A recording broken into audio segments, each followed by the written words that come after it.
It's Tuesday, November 11, 2025. I'm Albert Mohler, and this is The Briefing, a daily analysis of news and events from a Christian worldview. Sometimes on a daily basis, the big news is something that happens. Sometimes the big news is something that didn't happen. In the category of big news about something that didn't happen is the fact that yesterday, the Supreme Court of the United States did not decide to take up a case that was a direct challenge to the Obergefell decision of 2015 legalizing same-sex marriage. So why is it news that something didn't happen? It's because the way the Supreme Court works is that the court has to decide whether or not it's going to take a case. That is not an automatic case. If it's going to take a case and decide to take the case, at least 4 justices have to agree that the Supreme Court is going to move to accept the case, and then to move towards arguments, and then oral arguments, and then an eventual Supreme Court decision. So it is news when a case is appealed to the Supreme Court, and the Supreme Court either does or doesn't decide that it will accept the case. In this case, the big news is that the Supreme Court did not decide to take this case. There had been previous comments. I think the most interesting of those comments was made by Justice Clarence Thomas back when the court handed down the 2022 decision reversing Roe v. Wade, reversing the abortion decision. The infamous Roe v. Wade decision was overturned, and Clarence Thomas, in a concurring opinion in that case, went on to say that the same process of review and reversal should apply to Obergefell, largely because it was argued along the same lines. So Justice Thomas was saying, if Roe can't stand, then Obergefell shouldn't stand either. I think that logic is absolutely right. But I think it's also important for us to step back and recognize there are some significant reasons why the Supreme Court probably didn't take this case. In this situation, the appeal came from a former county clerk here in Kentucky, Kim Davis, and lower courts had judged against her and had applied a $300,000 penalty.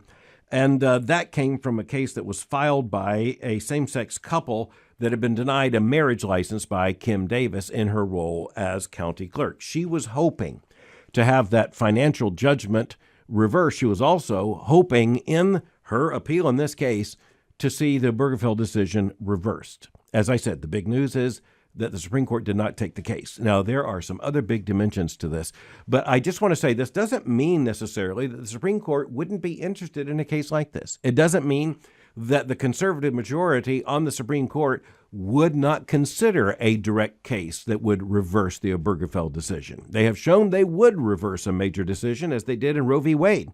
And as a matter of fact, the arguments that came from at least some of the supporters of Roe was that regardless of where one stands on abortion, this had become just a part of the American cultural landscape. To use some legal language that has been invoked by the court, people had depended upon the Roe decision in terms of planning their own lives.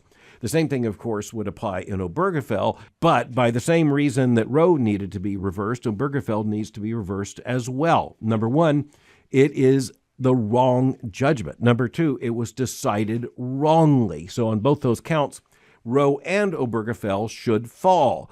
But it's important for conservative Christians to understand that it took nearly a half century to reverse Roe v. Wade. Now, for the most part, that had to do with changes in terms of who sits on the court. It took about a half century to achieve the conservative majority ready to reverse Roe in 2022. But it also took the right case. So looking at abortion decisions before the Supreme Court, it was clear that the Dobbs case coming from Mississippi afforded the court's conservative majority the right opportunity for basically knocking the ball out of the park. And that just points to the fact that the Supreme Court, in declining to take a case like this, doesn't mean that it will decline to do so forever. It doesn't even mean that the majority of conservative justices aren't interested in a case like this. But law often comes down to the particulars of a case. And even many who want to see Obergefell reversed understood that this is probably not the best case to present to the court in order to achieve that result. You need a clean case. That is, a case that would be a direct challenge to Obergefell that isn't clouded by other issues. And that's exactly how the court overturned Roe in the Dobbs decision. It is what we hope to see in terms of the court in the future reversing and overturning the Obergefell decision. But I think the majority of conservative legal analysts believed that this was not the right case and that the Supreme Court probably wouldn't take it. So why was it such big headline news? It is because those in favor of same-sex marriage and their fellow travelers in the mainstream media love to act as if it's a likelihood that Obergefell would be under threat. It's very good for the people who are trying to raise money for the LGBTQ activist community. It is also something that I think a lot of people in the mainstream media want to present as if to say, look, the conservatives are coming, the conservatives are coming. And I certainly hope, and I think all those listening to me should surely hope, that the Obergefell decision will be overturned conclusively and as soon as possible. But the facts of the case turn out to be important. And the fact that you've got a clear conservative majority on the court, and yet there were not evidently 4 justices to vote to take this case, that tells you that they did not see this case as the case. But next, as we're thinking about the Supreme Court and big constitutional issues in the intersection with big moral issues, let's consider 2 other big issues right now making headline news. Number one, the Supreme Court has allowed the Trump administration to move forward with eliminating a transgender or non-binary identification factor on passports. Notably, the Supreme Court did not block the Trump administration from reducing the gender options to male and female and saying that those had to correspond with the gender identity at birth. So in other words, biological sex. This is absolutely consistent with what the president said in his inaugural address for his second term when he said that in the Trump administration, there would be 2 and only 2 genders, and they would be specifically defined biologically. Now, I think we understand that's really important. That's vitally important. That is nothing less than an affirmation of common sense, and more importantly for Christians, an affirmation of creation order. We actually don't believe there are other genders to be rejected. We actually believe, as the White House policy states, there are 2 and only 2 genders, male and female, the female with the large reproductive cell, the male with the smaller reproductive cell, and that's the end of the matter. But as you can imagine, when the Trump administration moved to eliminate any other option than male or female at birth as designations for the U.S. passport, there were immediate challenges. They ricocheted through the lower courts. The Supreme Court basically just announced that it's going to allow the Trump administration to move forward with the policy. Okay, so that's the big headline news. The headline in the New York Times was, quote, Supreme Court clears the way for Trump's transgender passport policy. Okay, so if you get the headline, that pretty much is the story. As the Times said, the order allows, quote, a halt to applicant selection of gender markers, end quote. In other words, individual Americans or those who qualify for an American passport can't say, I'm going to identify as this or that. Okay, there's a history here. There's a big history here. Of course, when you go back just to, let's just say, the categorization of human beings as male or female, that was not something that was invented by the United States government at any stage in our government's history. That is creation order. That is Genesis 1. But it's also true that every sane society since Genesis 1 has recognized that basic structure of creation order. The Apostle Paul tells us in Romans chapter 1 and elsewhere, Scripture makes very clear that is not just something that is explicit in Scripture, it is explicit in creation. And I'll just simply say that species that don't get that figured out become extinct species fast. Abbie VanSickle, the reporter for The Times, said, quote, the Supreme Court cleared the way for the Trump administration to stop issuing passports that include gender identity markers selected by applicants. So every one of those words is important. Gender identity selected by applicants. Applicants for what? Applicants for the passport. As the story tells us, quote, the emergency order, which will remain in place as the case makes its way through the lower courts, marked the latest victory for President Trump before the Supreme Court, end quote. So the case designation here is Trump v. Orr, and as the Times rightly reports, it, quote, stems from a Trump administration policy to change gender requirements for passport holders. A lower court back in June had put a hold on this. The Supreme Court basically removed the hold, told the Trump administration you can move forward with your plan, but the Supreme Court didn't say that the case can't work its way through the lower courts, and so it's going to be very interesting. The Supreme Court did say, most fundamentally, it's not taking this case, and it's going to allow the Trump administration to exercise its executive authority until lower courts decide one way or the other, and the Supreme Court has to decide the issue on appeal. So at this point, it's going to be very difficult, I think, for someone successfully to challenge this policy. In the short term, it might be possible to challenge it, of course, in the longer term.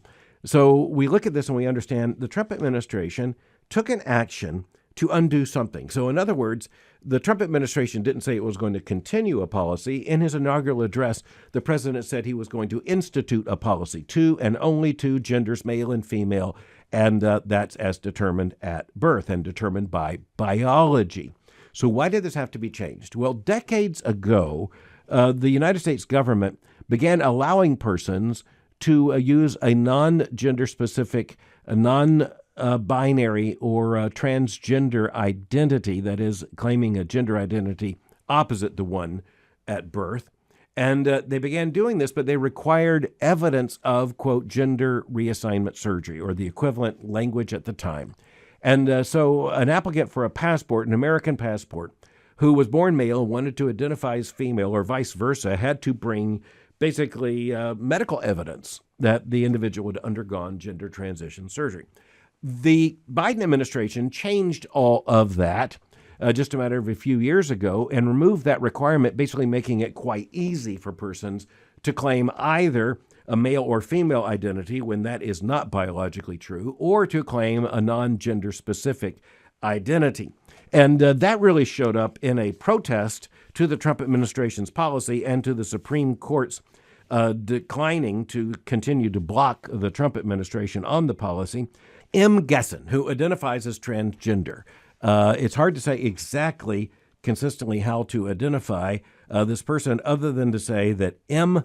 Gessen, no longer using the male name that had been original, or just the initial M. Now, Gessen complains, quote, "At Ben Gurion Airport in Tel Aviv a few weeks ago, about to fly back to New York, I handed my passport to 2 young border officers. One of them examined it and handed it to the other with a puzzled expression. Now the second officer looked concerned. 'What is your gender?' he asked. 'It's X,' I answered. 'What does that mean?' 'It means X.' 'Can you elaborate?' 'No.' 'Is there an issue?' We're told that the officers there in Israel, quote, conferred for a moment and sent me on my way." Gessen then writes, quote, "It was glorious. All my life, I've been asked to explain my gender. When I was a little kid, children and adults would interrogate my appearance because I wore pants, but my hair was a bit too long for a Soviet boy." Gessen continued, quote, "As an adult, I would often face questioning when I tried to use a women's bathroom. Finally, at the age of 58, I was able to refuse to explain my gender to someone with authority because I carry a U.S. passport that indicates my gender as X." And Gessen went on to say, quote, "An official document that attests to my being exactly who I am, a person who doesn't identify as either male or female," end quote. So let's just stop here for a moment. Gessen here, who, let's remember, is biologically male, says that he does not want to identify as male, nor does he want to identify as female. He wants to identify as X. And he says that the Biden administration's allowance of X allowed him to be who he was, quote, "a person who doesn't identify as either male or female," end quote. Okay, from a Christian perspective, let's just stand back. We have full sympathy for persons who are confused at this level, but that sympathy does not extend to agreeing with them that they are not male or female, biologically defined, consistent with creation order. And so we look at this and we recognize that I think one big issue here for Christians to see is that there's no middle ground on this. There are people who say, you know, I think there ought to be some kind of compromise, some kind of middle ground. What would the middle ground be? If you agree that you can have gender identity and that the government should recognize gender identity and the passport should indicate gender identity as something other than male or female, biologically defined, then you can't stop short of agreeing to everything, and everything literally in this case includes X. Gessen doesn't like this, quote, "In another sense, the document," that means the passport, "attests to the meaninglessness and uselessness of all gender designations. Why did the border officers need to know my gender at all? I match the age indicated in my passport. The photo is mine. New technology makes it close to impossible to travel using a lookalikes documents. Many passports contain iris scans and fingerprints," end quote. Okay, but Gessen asked the question, why does this matter at all? And the answer is because the assertion here that gender designations are useless and meaningless, that's absolutely wrong. If we buy into that argument a little bit, guess what? You bought into that argument entirely. We don't believe that biological identity is meaningless. We also cannot accept for a moment that it's useless. But you see, the argument here is that gender designation as male or female corresponding to biology, we're told that it is now both meaningless and useless. And what we need to see is that is the inevitable logic of the LGBTQ revolution, the T part in particular. You can't buy into the argument a little bit. If you buy into the argument, then you've destroyed any usefulness or meaningfulness to gender identity, to biological sex whatsoever. Now, let's just also note that there are immediate biological limitations to this. And by that, I mean that if you show up at the hospital, then someone at the hospital is going to have to know, is this a male or a female? And that's not going to be a hypothetical transgender identity. That's going to be a matter of biology. Let's just say the organs are different. Let's just say that includes internal organs as well as external organs. It also has to do with differences in physiology that could have everything to do not only with surgery, but also to the use of certain medications and medical procedures. In the emergency room, guess what? Male and female is neither useless or meaningless. It is absolutely useful, absolutely meaningful, and, let's face it, absolutely necessary. All right, it's also very interesting. This is at a lower level of urgency, but it is interesting that in this article, Gessen claims that there's a political distinction here. Quote, perhaps ironically, some of the world's most repressive states, including contemporary Iran and communist Poland, have at times made it easy for people to change their official gender designation or indeed force people to do so, bringing identity documents in line with their gender presentation in a strictly binary heteronormative way. End quote. So there you see it. Even a government that does what this person demands can do so for the wrong motivation, and that includes heteronormativity. And it just goes to say that let's just use Iran as an example. Iran does not have a designation for something other than male or female. But it's also interesting that Gessen here points to the Soviet Union. Quote, the Soviet Union, where I grew up, made it possible for some people to transition legally as well as socially and medically back in the 1970s. Gessen goes on to say, quote, this accomplished the state's goal of keeping everything in familiar order and everyone easily identifiable. Okay, but here's the thing.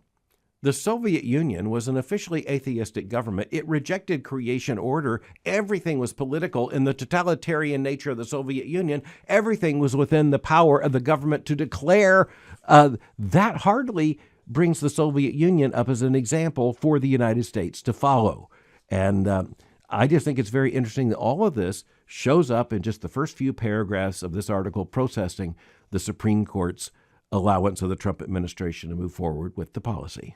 But I want to notice one final thing about this argument. We are told that the Trump administration's policy, quote, puts people at risk, end quote. Well, at risk of what? At risk, you notice that's the language here. It points to the redefinition of the moral category known as the morality of harm.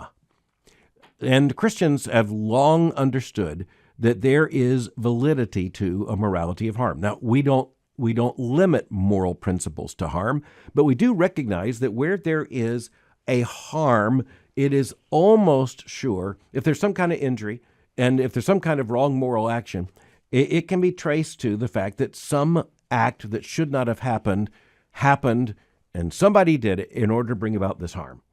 All right. But if you define the way the modern leftist ideology defines harm, it means harm against an individual's self-designation or gender identity or non-binary identity. And all of a sudden, the morality of harm that makes sense in a creation order world now makes no sense whatsoever because you're told to be harming someone simply by indicating that male and female are alternatives that are biologically defined. The statement here that the Trump administration policy, quote, puts trans people at risk, the word risk here is a stand-in for the word harm. And you can understand how this happens. But while we're talking about these issues, we also need to recognize that a federal judge in Oregon has blocked the Trump administration's policy. And according to USA Today, running a piece from Reuters, quote, a federal judge in Oregon said she would block President Donald Trump's administration from forcing a group of Democrat-led states, led by Washington, Oregon, and Minnesota, to remove all references to gender ideology from sexual health education curricula before they can receive federal grant funding. So that's a mouthful, but the bottom line is that a federal judge in Oregon acted on behalf of a case filed by 16 Democratic states against the Trump administration's policy. And the order by this federal judge applies immediately only to those 16 states. And the complaint against the Trump administration is that through the Department of Health and Human Services, the states were going to be required to drop transgender identity and ideology when it comes to school curricula. And that is what these states did not want to do. As a matter of fact, the case coming from these 16 states said that the federal policy would, quote, edit transgender kids out of their curricula, end quote. So let's just understand what we're being told here. These states are claiming that if you don't affirm transgender identity, you are writing transgender kids out of the curriculum. Now, once again, there's just no middle ground here. Either you believe that school children should be presented with a transgender option in school curricula, or you don't. You can't say, yes, I agree that it ought to be, say, halfway presented. That just doesn't work. It's not going to be acceptable to either side. It has no coherence. And this, once again, points back to the fact that when you reject creation order, you don't reject it a little bit. You have to reject it entirely. And it also applies to Christians. If you are going to hold to creation order, guess what? You can't hold to it when it's convenient. And when it's applauded by the culture, you have to hold to it, even when there are all kinds of people who are going to challenge you, saying that you are putting people at risk. This is where we have to face, as Christians, the situation very squarely. We believe it's actually putting children, regardless of age, but we understand that children are more vulnerable. We believe you're actually putting them at risk if you tell them that they can change their identity, or that they can have no gender identity whatsoever. We believe it's actually a harm to say to a child that they could be neither male nor female, but X. We also believe it's wrong to tell children that if they're biologically male, they can be a girl or a woman, or if they're biologically female, they can be a boy or a man. Now, you have to understand, once again, we're back at the morality of harm. And this is where conservative Christians, based in a biblical worldview, have to understand we are not evading the argument of harm. We're turning it on its head. We believe the real harm is telling children, or for that matter, anyone. But again, children are more vulnerable, so that's our first concern. We believe the real harm is lying to children about the, say, fluidity of gender, or the very fact that you can change your gender. We believe that is the harm. And we also believe with broken hearts that harm is going to pile up in full evidence in years to come. If, on the other hand, you believe that you're causing the harm by not presenting children with this kind of option, then, you're going to file the kind of case that we saw from these 16 states. By the way, the lead states in this, once again, are Washington, Oregon, and Minnesota. And one of the things they protest is the designation of the transgender argument as a transgender ideology. And once again, you either see it as that or you don't. You either see it as the way things ought to be and should have been from the beginning, or you see them as a direct contradiction to creation order and, let's just say, in the beginning, as the scripture clearly begins. By the way, going back to the previous story about the transgender issue and the passports and all the rest, let me just point out that there's been all kinds of confusion in the past. But there has never been a time in which this kind of organized ideological corruption and confusion is being presented as the way all contemporary governments should simply reconceptualize the entire issue. And this is exactly the logic the Biden administration bought into. It is exactly the logic the Trump administration has rejected. And I'll just say that if you understand anything at all about this, you have to understand that it's going to be one of those policies or the other. It just reminds us again that elections have consequences. And if you are looking at the Biden administration continuing in a second term or a Harris administration, just imagine that the Biden administration policy would not only be upheld, it would almost assuredly be extended, because the LGBTQ revolution, let me remind you, by its own self-designation and advertisement, doesn't end with a letter, it ends with a plus sign. In other words, it ends with what one side sees as a promise, but Christians have to see as a threat. Thanks for listening to The Briefing. Today is November the 11th. It is Veterans Day in the United States, and we cannot let this pass without recognizing that the very fact that we have the freedom to have this discussion, to voice our opinions, and the very fact that we have a nation, the United States of America, and that we exist in the security that we enjoy. We know that that was hard won by millions of Americans who put on the U.S. uniform in terms of the American Armed Forces and have put their lives on the line. And we just have to understand that that debt of gratitude is not something that passes. It is something that just grows more significant with every passing year. To all of you who are veterans, I want to say once again, thank you. For more information, go to my website at albertmohler.com. You can follow me on Twitter or X by going to x.com/Albert Mohler. For information on the Southern Baptist Theological Seminary, go to sbts.edu. For information on Boyce College, just go to boycecollege.com. I'll meet you again tomorrow for The Briefing.